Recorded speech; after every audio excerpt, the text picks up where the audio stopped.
Assalamualaikum warahmatullahi wabarakatuh. Selamat datang teman-teman semua di channel Pojok Programmer. Jadi di video kita kali ini kita akan coba sama-sama belajar tentang UML atau Unified Modeling Language. Yang pertama kita ke definisi dahulu. Jadi Unified Modeling Language atau UML itu merupakan himpunan struktur dan teknik untuk pemodelan desain program berorientasi objek serta aplikasinya. UML adalah metodologi untuk mengembangkan sistem OOP dan kelompok perangkat tool untuk mendukung pengembangan dari sistem tersebut. Jadi definisi ini saya ambil dari Wikipedia. Kalau misalnya kita artikan dalam bahasa sehari-hari, kita bisa bilang UML ini secara umum merupakan sebuah teknik atau sebuah metode bagaimana cara kita mengembangkan atau memvisualisasikan atau menggambarkan program kita tadi, mulai dari alur aplikasinya, wireframe-nya atau mockup, database-nya juga, terus perilaku-perilaku yang orang-orang yang terkait di dalam database itu juga apa aja. Ini dari Wikipedia juga. Jadi pada tahun 1990-an itu ada banyak sekali metodologi pemodelan yang berorientasi objek di dunia. Antara lain itu ada metodologi Bauch, metodologi Code, metodologi OC, metodologi OMT, metodologi Saller, Mellor, metodologi Weisbach, dan lain sebagainya. Sehingga pada masa itu terkenal dengan istilah perang metodologi dalam desain aplikasi yang berorientasi objek. Jadi sejarah ini juga kita ambil dari Wikipedia. Saya ambil dari Wikipedia.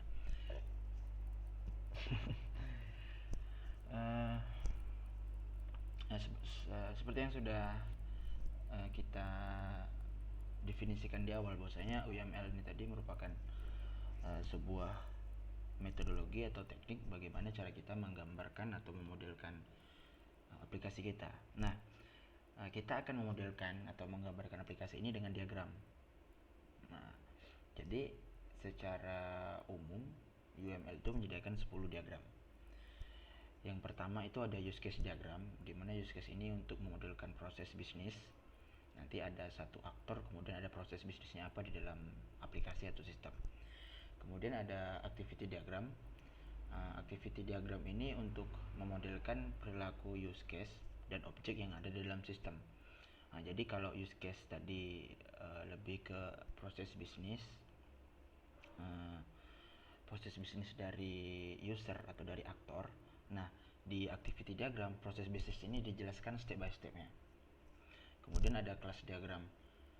Kelas diagram itu sendiri itu untuk modelkan struktur kelas. Jadi kan kalau misalnya kita di dalam pengembangan aplikasi yang OOP atau berorientasi objek, itu kita dikenalkan dengan konsep kelas dan kelas polymorphism dan lain sebagainya, yang konsep-konsep OOP.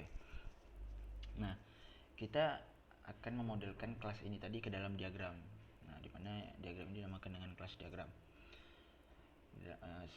Sebagaimana umumnya tadi di kelas diagram itu kan kita punya atribut, punya metode dan aksesnya itu baik mau protected, public atau private. Kemudian kita punya sequence diagram, di mana sequence diagram ini untuk memodelkan pengiriman pesan atau message antar objek. Kemudian ada konseptual diagram, di mana konseptual diagram ini untuk memodelkan konsep-konsep yang ada dalam aplikasi. Selanjutnya ada collaboration diagram, itu untuk modelkan interaksi antar objek. Terusnya ada state diagram. State diagram ini untuk modelkan perilaku objek yang ada dalam sistem. State diagram ini lebih ke khusus modelkan perilaku objek tadi. Kemudian ada komponen diagram.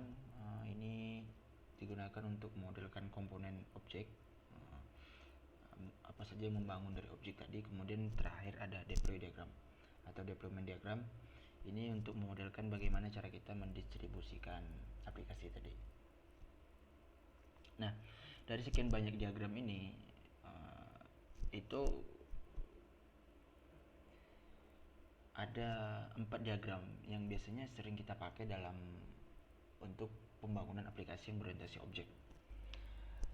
4 diagram itu tadi, 4 diagram teratas. Yang pertama use case diagram, kemudian ada activity diagram, terusnya dilanjutkan dengan class diagram, dan terakhir kita punya sequence diagram. Nah, tadi sempat saya singgungkan juga apa itu use case diagram. Use case diagram tadi sendiri tadi saya katakan sebagai sebuah proses bisnis.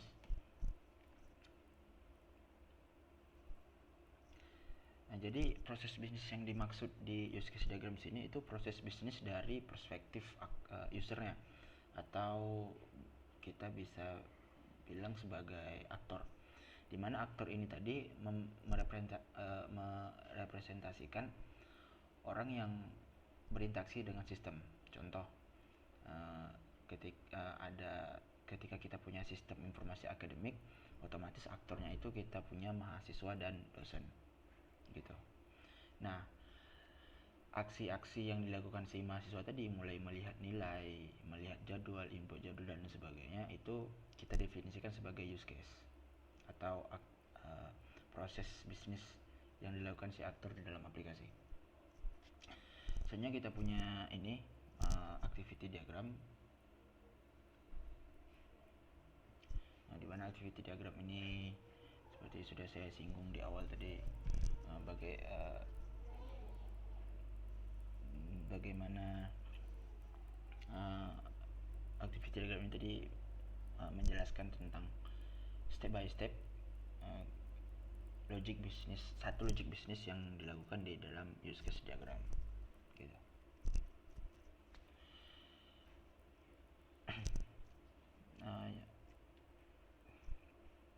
Nah, jadi seperti yang di awal tadi sudah kita jelaskan bahwasanya UML ini lebih ke bagaimana cara kita memodelkan aplikasi lewat diagram gitu ya. Kita bisa bilang UML ini bagaimana cara kita memvisualisasikan aplikasi melalui sebuah diagram.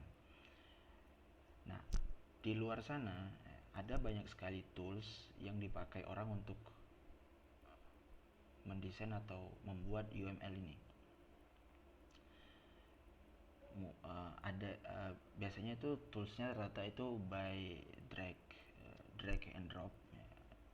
Jadi nanti ada aktornya kita drag taruh ke tengah, atau kemudian use case-nya kita drag ke tengah gitu. Nah, salah satu dari tools yang digunakan untuk membuat UML tadi, ada salah satu tools yang open source ya, dalam artian gratis ya. Itu namanya Plan UML. Di mana Plan UML ini tadi kita dalam memodelkan UML tadi itu tidak by drag and drop atau tidak secara visual. Kita mendesain diagram tadi by coding. Tidak seperti tools UML yang secara visual seperti Draw.io, eDraw, apalagi Plan UML, Umbrello, dan masih banyak tools yang drag and drop tadi. Plan UML ini mengambil konsep by coding. Jadi kita coding, kita tulis coding diagramnya, kemudian akan di-generate otomatis dari Plan UML ini. Nah, jadi ini sedikit contoh dari plan UML. Yang pertama ini contoh dari use case diagram, di mana ada aktornya, kemudian ada proses bisnisnya atau use case-nya. Yang di sampingnya ada kelas diagram, di mana kelas diagram ini merepresentasikan satu entitas, di mana entitas tadi punya atribut dan metode. Nah, kemudian ini contoh dari sequence diagram. Sequence diagram sendiri yang sebagaimana kita artikan itu kita bilang di awal tadi di penjelasan, bahwasanya sequence diagram ini bagaimana cara kita memodelkan pengiriman pesan antar objek. Jadi ini contoh pengiriman pesannya, kemudian yang ini objek-objeknya.